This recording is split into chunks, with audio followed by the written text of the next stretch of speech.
Happy Friday Reads!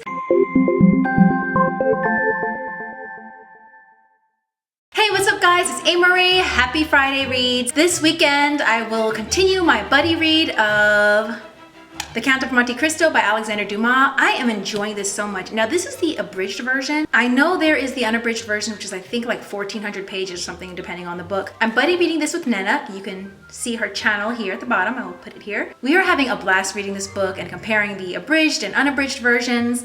I really enjoy the abridged versions. This is the Barnes & Noble's classic. You know, when they do their whole little things, their classic sections.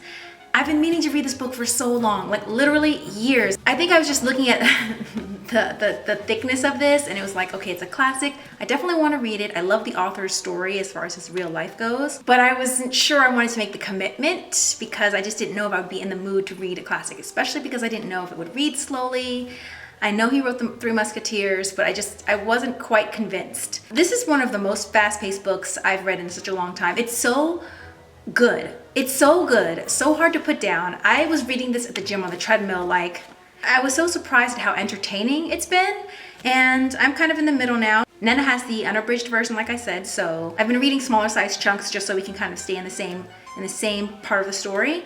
But it's just super fast-paced. So fast-paced, it almost makes me wonder if perhaps maybe, in this version anyway, too much of the character development and that kind of thing was taken out. I'm not sure. I know this was written as a serial, so it first came out in France, because it is a translation. It first came out in France in bits. So it was a very entertaining, very popular story at the time, and everyone was like, did you read the last part? Did you read the last part? Just like how we are with television shows.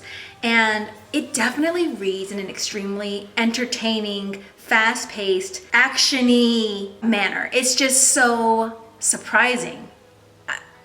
Honestly, the pacing of this book is so fast, it almost puts modern fast-paced books to shame. Something is happening in every single paragraph. It'll be very interesting the next classic that I read after this because I'll be comparing it to this. So if the next classic puts me to sleep, we have The Count of Monte Cristo by Alexander Dumas to blame. Another thing I'll be reading either today or maybe tomorrow will be Saga. Which volume is this, guys? Is this 4 or 5? I can't remember now, but now we know. I loved the first one. The second one was okay.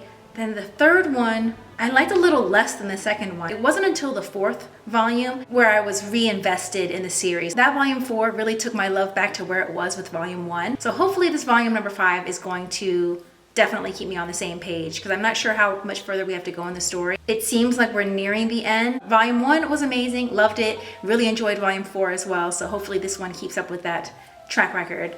What else am I going to be reading? I'm trying to think of what else I may dip into. I have quite a few library books, the e-loans that I was telling you through Overdrive that I was telling you guys about that I love. I'm trying to figure out which one do I have that's really going to be due soon.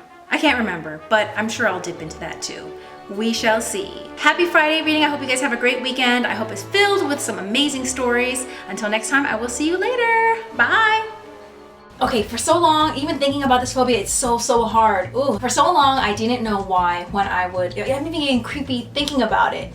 But I could not wash strawberries because washing strawberries, so hard to even talk about it.